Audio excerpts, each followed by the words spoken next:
అన్నీ సర్దుకుంటున్నారు. వాళ్ళకి 95 రోజులు ఏదో టైం ఇచ్చినట్లున్నారు, వెళ్ళిపోవాలని చెప్పారు.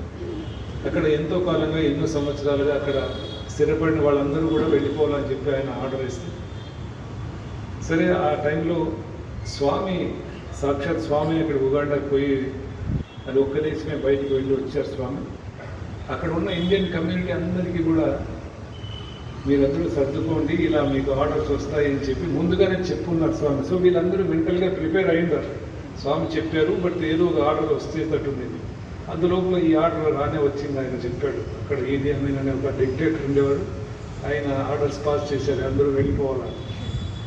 సో దీంట్లో సర్దుకుంటూ ఆయన ఒకరోజు మసాకా నుంచి ఏదో కంపాలాకి వెళ్తూ కారులో వెళ్తున్నాడట. సర్దుకొని వాళ్ళందరినీ వైండ్ అప్ చేసుకునే ఒక ప్రొసీజర్లో వెళ్తున్నప్పుడు అక్కడ ఒక